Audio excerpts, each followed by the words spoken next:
The jump relay explodes, and a senior mechanic hits the deck as alarms scream. Outside the window, a dragon, armored in starlight, hovers and speaks inside his mind. She knows his name and warns the station will fail in 3 days. One choice will decide who survives and who is lost. Will Mason Halden trust the dragon Serafa or watch Heliogate burn? If you are new to the channel, then please subscribe to the channel and like the video and tell us where are you watching from. Now, let's jump into the story. The jump relay blew just as Mace Halden nudged his coffee with one grease-striped knuckle. The mug never stood a chance. Ceramic met deck, and steam met space-dry air, and instinct took over before thought could argue. Mace dropped behind a bulkhead, counting the beats between the bang and the sizzle, the way people who've spent a lifetime around angry machines do. He felt shards patter his shoulder, smelled the bite of burnt insulation, and listened for the second sound that meant real trouble. It came as a thin, wrong whine in the conduits, like a note a string shouldn't play.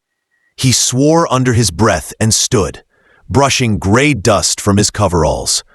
At 42, Mace had the careful posture of someone who'd crawled through too many service ducts and made friends with too many stubborn bolts. His hands were a map of old work, fine scars, dark calluses, and a steady way of holding a spanner that calmed jumpy circuits. Heliogate hung above Velum 9 like a lantern above a winter field. The planet seethes with storms that never tired.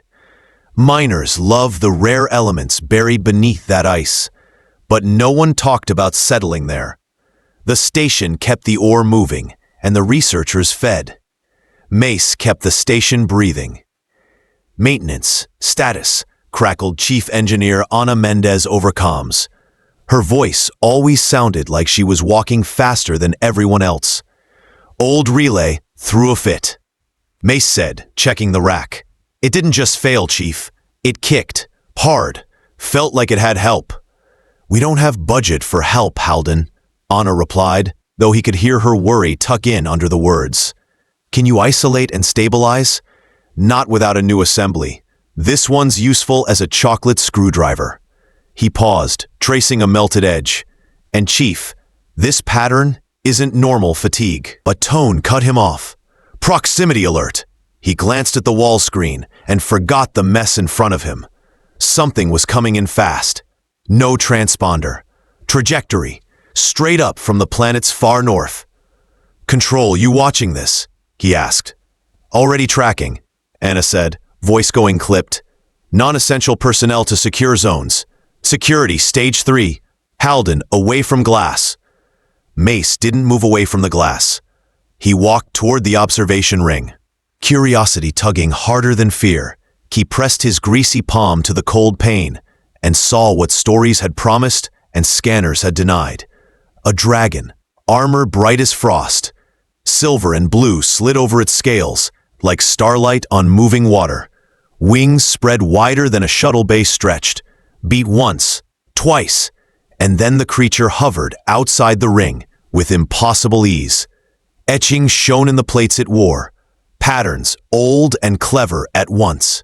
Its eyes were the size of dinner plates and looked at him like he was a book finally found. A smile tugged its long mouth. The inside of Mace's mind chimed like a bell struck softly. Human mechanic, come with me. Mace's first thought was that he should have finished his coffee. His second was to bargain with the voice. Sorry, I've got shift rules, he said out loud to the window. And union forms, and a rather offended relay. The laugh inside his head felt like wind through chimes, warm and cold at once. Your mirth during alarms is unusual, the voice said. I am Serafa, matriarch of the North Winds. You, Mason Halden, are the one I sought. Mace blinked. You know my name? Your hands leave a signature in the circuits you tend, came the answer, fond and strange. And I nudged that relay, yes. I regret the mess, but I required proof. You blew my relay, Mace said, torn between outrage and a mechanic's odd pride at being noticed by a myth. That's paperwork I will never escape. The station sirens rose. Boots thudded in the hall. In seconds, security would pack this ring. Mace glanced at the ruined rack, imagined the committee debates, saw the chain reaction like a ghost map running from that blast scar to the main grid. Serapha's voice turned firm. Your station will fail in 3 days, perhaps 2, if you do not come. The surge bruised systems you have not looked at yet. I can show you how to prevent it, but not from here. 3 days, he repeated, and felt the truth of it. His instincts had saved him too many times to ignore them now. The hatch slid open, and security lead Rhea Colden stepped in, visor down, calm but ready. Mason back from the glass. Now. Mace looked at her, looked at the dragon, looked at his own hands. He made the kind of decision a person sometimes only makes once. Sorry about this, he told the room. He grabbed a compact breach kit from its hook, thumbed the safety, and slapped the charge at the base of the pane where field projectors could catch fast. He dove, counted 1, 2, 3. The panel burst. Air roared for a heartbeat before the emergency grid wrapped blue light over the gap. It was enough. Talons, careful and sure, reached through without cutting. The world tilted. Mace was out in star cold, then wrapped in warmth as wings arced around him, sealing a pocket of breath that somehow tasted like snow and citrus. He heard Rhea shout his name. He heard Anna's voice on every channel, half fury, half fear. Then the planet rose to meet them, and the sky burned with streaks of light, and Saratha laughed like thunder muffled by velvet. Mace should have panicked. Instead, a quiet settled in him, a sense that if he was going to be foolish, at least he would be interesting about it. Am I going to die? He asked the air. Only if you insist on it, Serapha answered, and they slid through clouds towards something no human manifest had recorded and no sensor had seen. The ice opened to show a city like a lantern grown from crystal. Towers curled like frozen waves. Bridges caught light and bent it into colors that moved when no breeze did. Dragons crossed the gaps like living comets, metal-etched, graceful, fierce. Serapha touched down on a terrace that hummed under their feet and set him gently on his boots. I hope they like coffee, Mace muttered, because sometimes humor was the only good tool left in the box. Come, Serapha said, the council waits, and time is thinner than you think. Behind them, Helio Gate spun on quietly failing bearings. Ahead, a mystery opened its door. Auric Reach wasn't built so much as it was grown. Walls curved like water paused mid-pour. The air tasted crisp, and every surface held a quiet hum, the way a well-tuned engine hums after patient hands find its sweet spot. Mace walked beside Serapha, his breath fogging, his boots warmed by a field he couldn't see. Dragons passed in the corridors, each unlike the last, emerald with flecks like mossy stone, copper stitched with pale scars. A small pale one, whose wings wrote equations in the air as they moved. Some watched Mace with wary curiosity. Some dipped their heads, as if at a strange guest who might become a friend or an error. They entered a hall that didn't echo, even though it was big enough to land a shuttle in. 5 dragons waited in a half circle. A 6th space, central and open, was Serapha's. The human, said a red elder, whose hide looked like fired clay, voice in Mace's head dry as old books. He is smaller than the reports. Size has never fixed a machine, Serapha replied mildly, and the red shrugged, conceding the point without admitting it.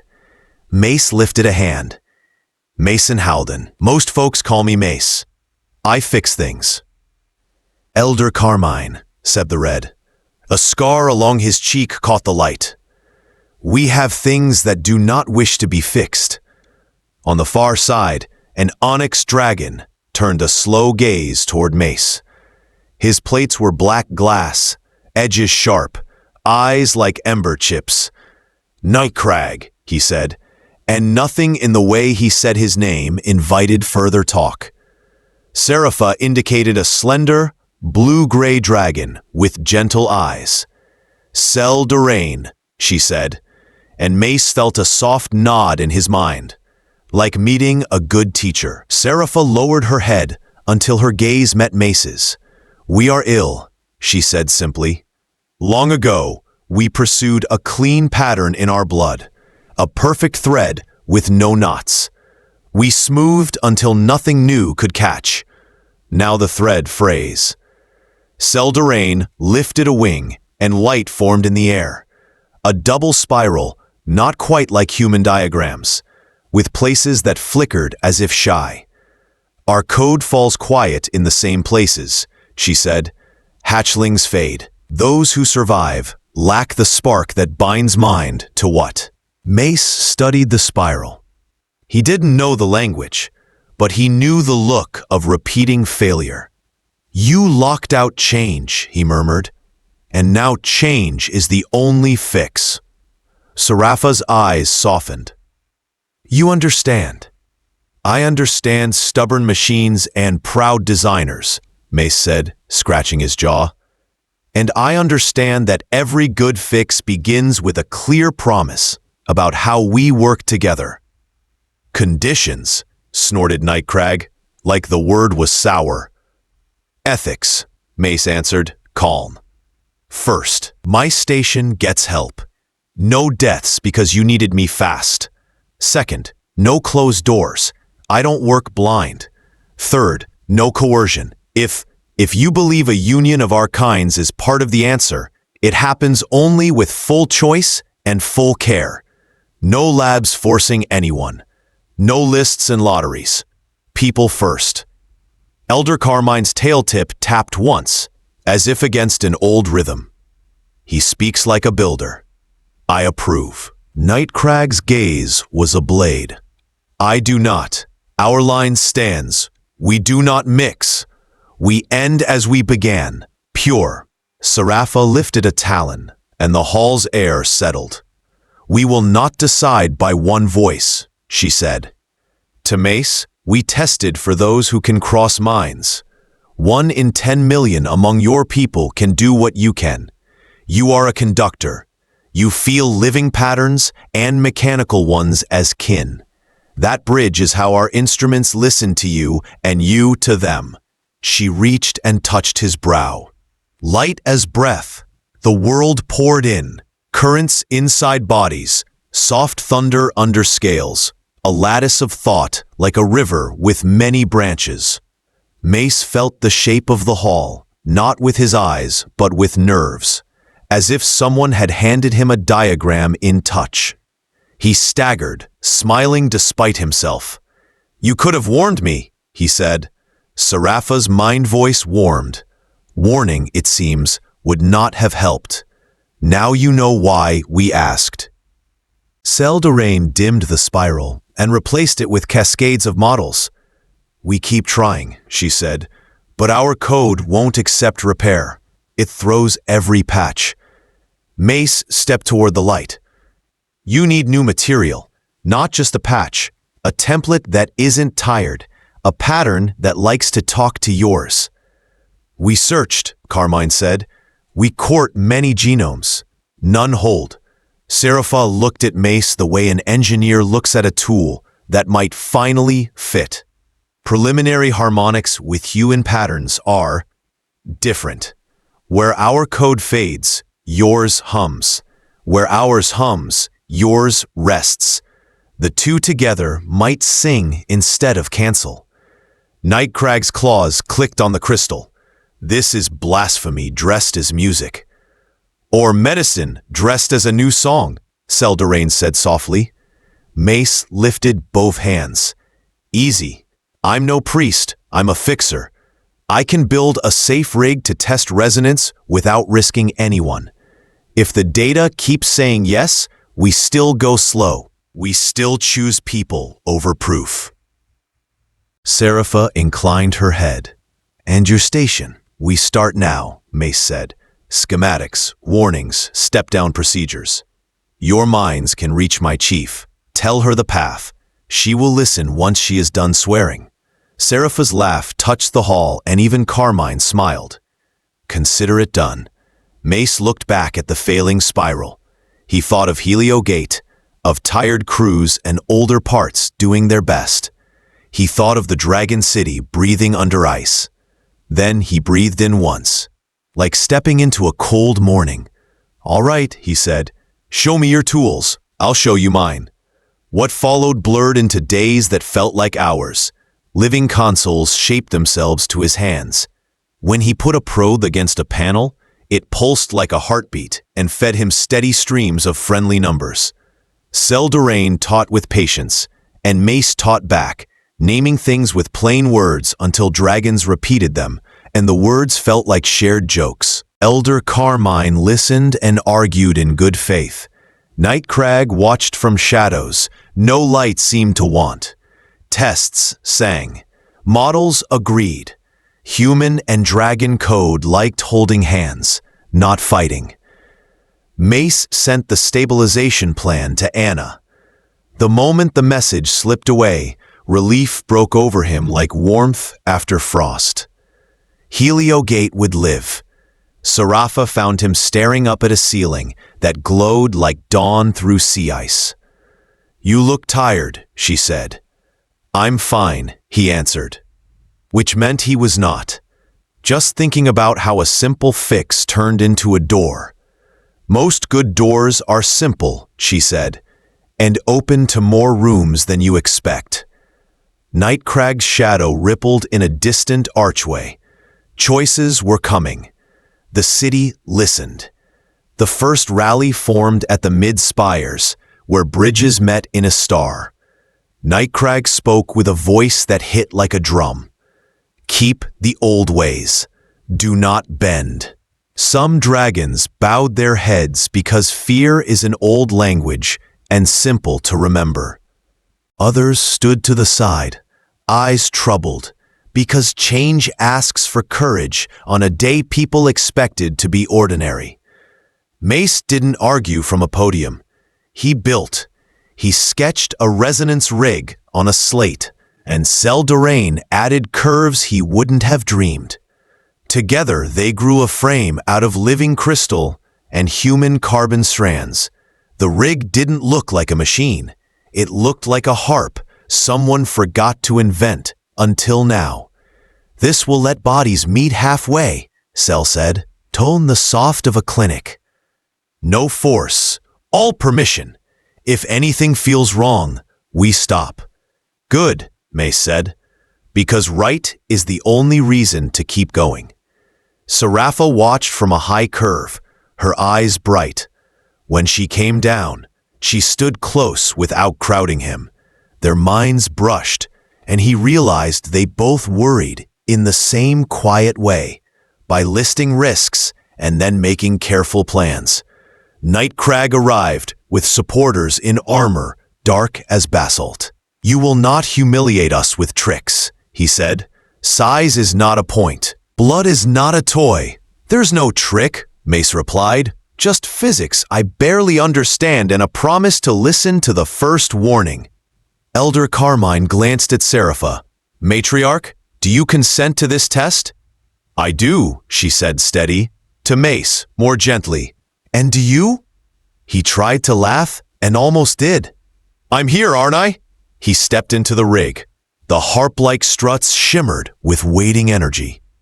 Serapha set one paw within a mirrored arc. Selderain monitored readouts that looked like slow rain on glass.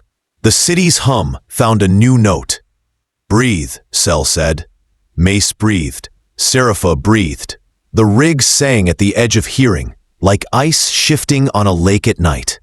Warmth ran up Mace's spine. Not hot, not cold. A tide that asked for trust. He nodded once. Serapha's thoughts, laced with his, not heavy, not a flood, more like two streams sharing a bank. The world stretched. Mace's bones thrummed and rose. length finding him the way music sometimes finds tears. Serapha eased her own form, shrinking until their heights met in the middle. The rig kept the line gentle, the way a careful mechanic ramps a voltage. Nightcrag's supporters whispered. Some took a step back. Elder Carmine stood very still. Mace looked out through a taller frame, breathing air that felt new in his deeper chest. He flexed hands that did not match his morning's hands. He could have laughed with wonder. Instead, he reached out, palm open. Serapha touched it with her talon, and their minds clicked like a gear finding a perfect tooth. "We stop now," Cell said, voice a kind weight. "5 breaths more and we revert." "Copy," Mace answered, lightheaded but clear. He counted breaths with a tech's patience, and then let the rig unwind the song. The world folded neatly back. His knees went soft. Serapha caught him before the floor could, lowering him with the ease of long practice. Nightcrag stared. "It is a trick," he said, but even he didn't sound sure. "It's a bridge," Elder Carmen said, "and we need one." The square didn't cheer. It sighed, a release of pressure no one had known they were holding. In that quiet, Serapha helped Mace to a bench carved like flowing water. "You magnificent fool," she murmured. He grinned, cheeks flushed. "I've been called worse." Proof didn't solve hearts. It only opened them a crack. Nightcrag's group still gathered at the edges. A few hurled hard words. None threw claws. Serapha's guards watched with calm eyes and firm stances. And sometimes calm is the strongest kind of safety. Mace and Serapha did not rush. They ate together. He introduced her to bitter station brew, and she introduced him to a shimmering tea that tasted like bright mornings after snow. They walked balconies in violet dusk and listened to the city hum. She showed him art made of light that changed as you breathed. He played old songs on a battered harmonica he'd carried in a pocket since he was 19. She laughed at the wobbly notes and asked for more.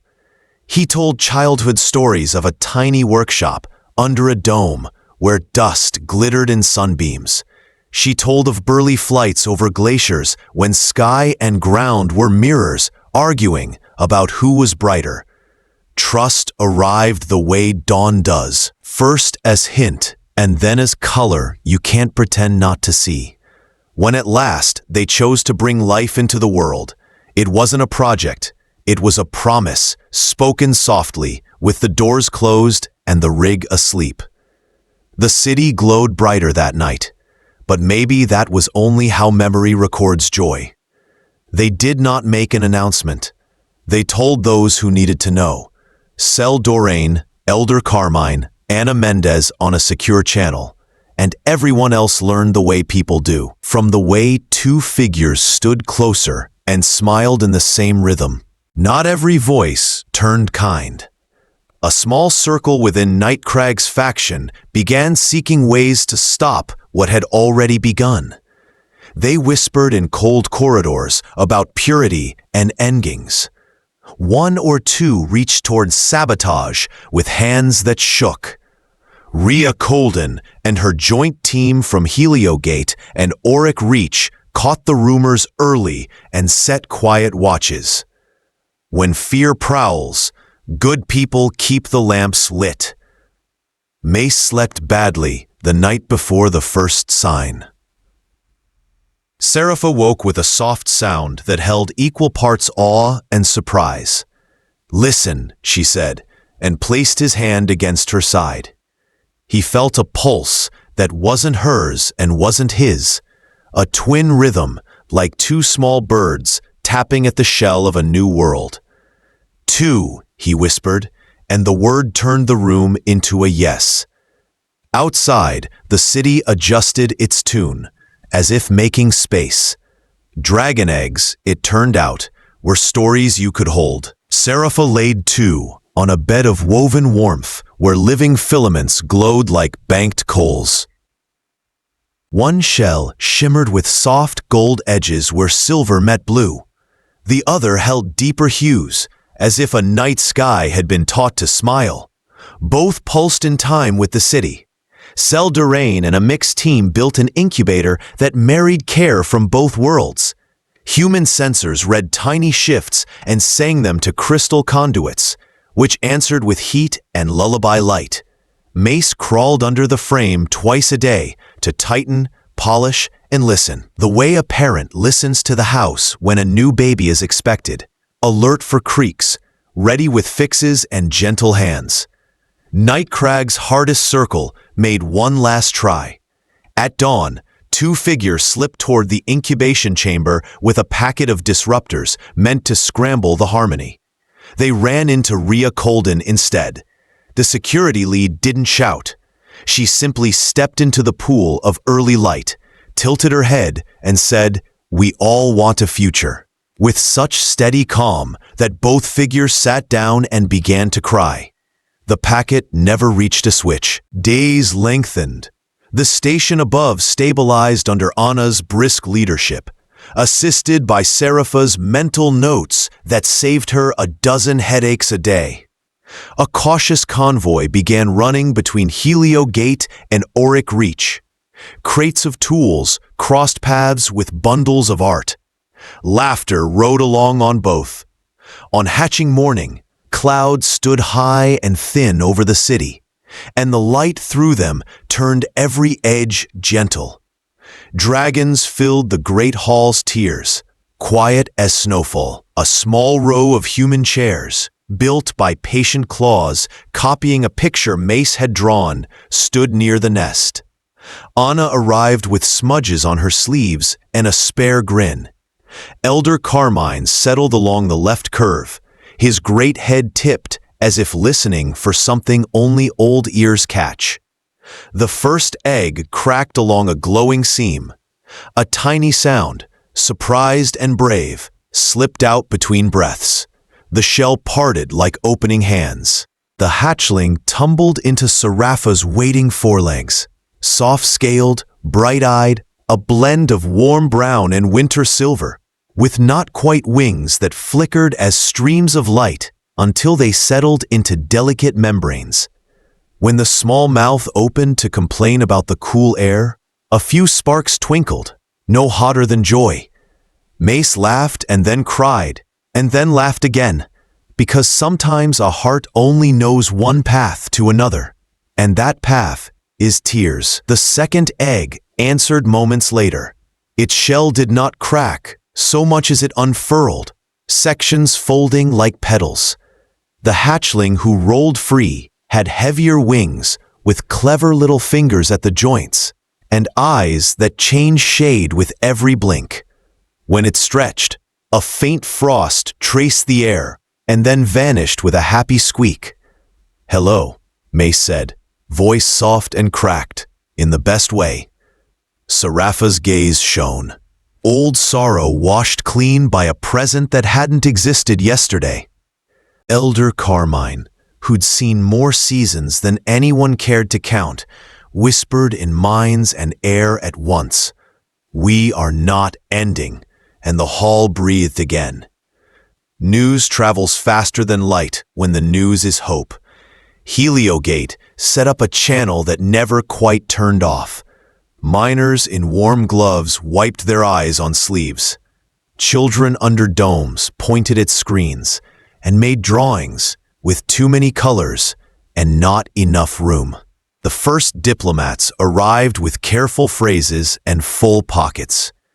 Nightcrag stood at the edge of a bridge and stared up for a long time.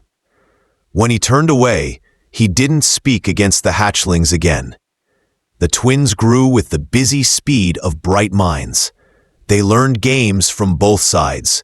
They could shift size a little without rigs, the way children learn to balance by simply getting up after they fall. They breathed a breath that sometimes sparkled and sometimes cooled the tea you forgot to drink. They could touch a console and have it tell them a joke. They liked to run, which made every corridor a song of small feet and small claws. Names came late, the way good names do. For a while, Mace called them Bright One and Bold One, and Serapha called them Little Storm and Little Ember, and both sets worked. One evening, as the city slid into blue, the family sat above a square where lanterns glowed like low stars. The twins were building a tower of memory blocks that stored sounds. Every time the tower fell, it laughed at itself in 6 different voices.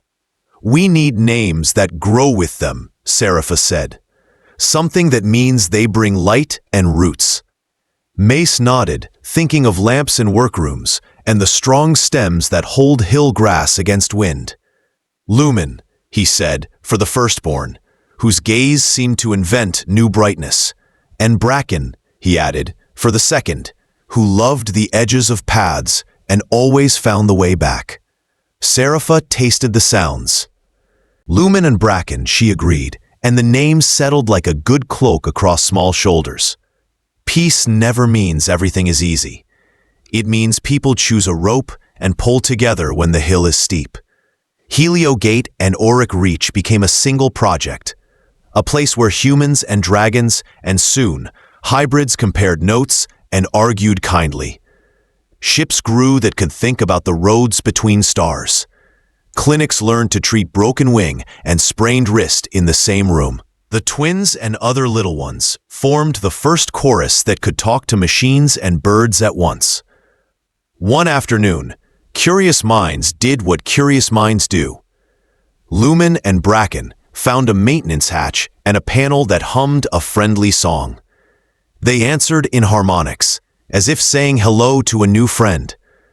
The city lights brightened by 3 heartbeats and then settled back, amused. Mace came jogging, tool roll under his arm, laughter catching in his throat. "Hey, you two," he called, not cross at all. "Leave a little power for the grown-ups."